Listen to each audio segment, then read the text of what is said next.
Ya, sekali lagi sore ini kita memberikan apresiasi yang setinggi-tingginya kepada kawan-kawan di kantor berita Antara yang telah mendokumentasikan kegiatan Presiden, Wakil Presiden, dan pemerintah dalam menjalankan seluruh program selama kurang lebih 1 tahun ini dengan beberapa program-program prioritas.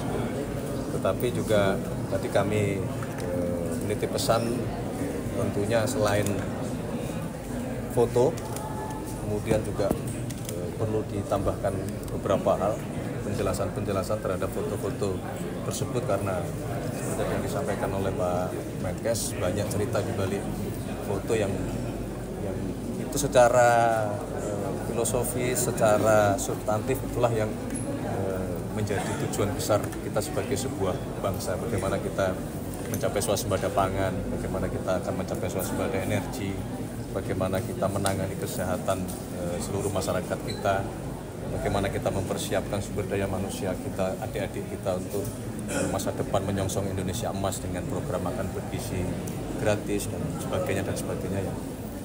Menurut kami itu sesuatu yang luar biasa, tidak cukup hanya dalam bentuk foto, tapi juga perlu dilengkapi dengan penjelasan-penjelasan supaya masyarakat semakin mengerti apa yang sedang dikerjakan oleh pemerintah. Terima kasih sekali lagi Antara. Mas Presiden hari ini sudah berangkat ke Korea ya, Mas? Hari ini tadi Bapak Presiden bertolak ke Korea untuk menghadiri KTT APEC. Kurang lebih beliau akan berada di Korea selama mungkin 3 hari. Mohon doa restunya semoga perjalanan lancar. Selain KTT ada agenda lain?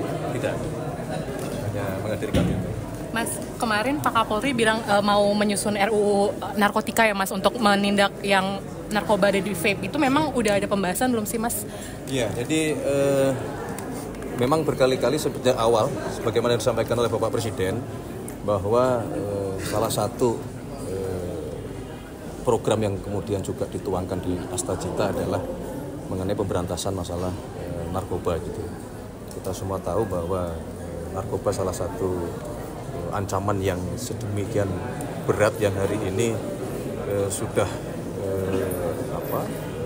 mencapai 3,3 juta lebih yang terdampak karena narkoba ini, dan ini merusak kita semua, terutama merusak generasi ke depan. Oleh karena itulah Bapak Presiden menghendaki bagaimana kita bekerja keras bersama-sama dari sisi regulasi, bagaimana kita memastikan pemberantasan, dan terus terangannya kita ingin perang dengan masalah narkoba ini, meskipun sekali lagi tidak mudah karena ini berkaitan dengan jaringan narkoba internasional kita, tapi juga di satu sisi kita ingin memperkuat kesadaran kita seluruh masyarakat, dimulai dari keluarga, kemudian lingkungan, kemudian di lembaga-lembaga pendidikan untuk bagaimana terus memberikan edukasi betapa berbahayanya masalah ancaman narkoba ini. Ini fungsi dari teman-teman juga pers dan media, bagian dari bagaimana untuk kemudian kita memberikan edukasi kesadaran kepada masyarakat kita untuk tidak perlu itu. Kalau pakai bahasa gaul, kalau yang masih bersinggungan dengan narkoba itu desa itu, kampungan itu. Mas, kemarin kan ada serah terima kunci di rumah susun yang di Kemayoran Mas untuk ASN TNI dan juga Polri. Nah, kalau untuk masyarakat berpenghasilan rendah itu kapan ya Mas, dan mekanisme seperti apa sih Mas? Detailnya? Kalau untuk masyarakat berpenghasilan rendah yang dimaksud adalah pemanfaatan tower Wisma Atlet, itu memang ada di blok yang terpisah dengan yang kemarin diperuntukkan bagi saudara-saudara kita ASN, TNI maupun Polri. Prosesnya sedang proses perbaikan, nanti kalau sudah siap dipergunakan akan kami sampaikan. Targetnya kapan Mas? Bisa secepatnya. Mas, kemarin kan juga Bu Nanik juga dipilih jadi ketua pelaksana program MBG Mas. Mas bedanya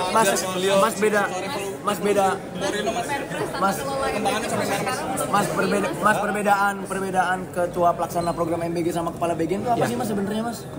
Itu kan jadi begini, untuk membantu Badan Gizi Nasional, kemudian pemerintah, Bapak Presiden membentuk yang namanya tim koordinasi.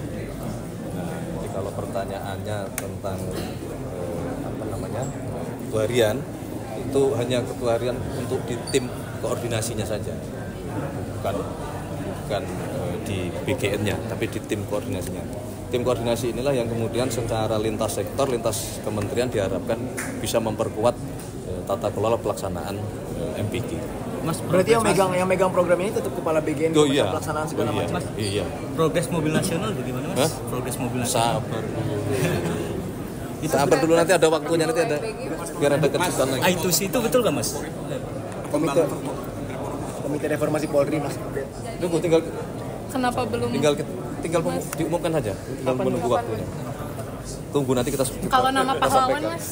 Nama pahlawan. Nama pahlawan kami sudah menerima secara resmi dari Kemensos, hasil dari Dewan Gelar dan Tanda Jasa, sedang dipelajari oleh Bapak Presiden karena memang cukup banyak nama-nama yang diajukan.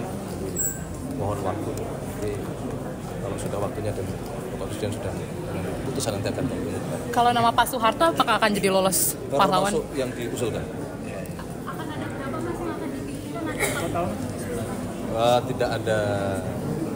Tidak ada angka yang baku mengatur harus berapa. Ya, kita upayakan seperti itu. Biasanya seperti itu. Mas, Pak Dasko kemarin Pak Presiden bahas apa? Tahu. Tanya Pak Dasko. Hah? Tunggu sebentar.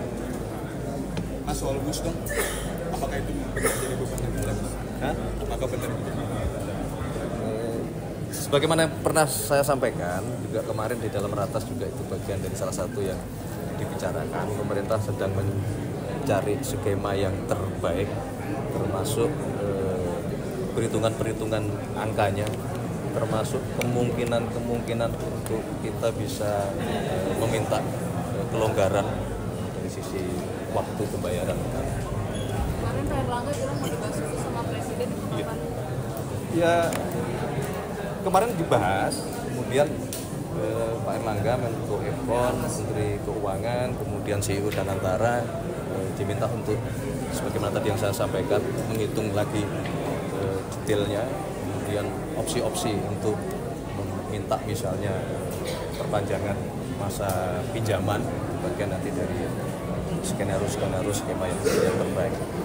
Tapi intinya kewajiban kita semua, kewajiban pemerintah adalah untuk menyediakan transportasi publik sebaik-baiknya. Tidak hanya bus, ya. Mulai dari transportasi kereta api yang non kereta api cepat, dan transportasi bus, transportasi kapal, semuanya sedang coba kita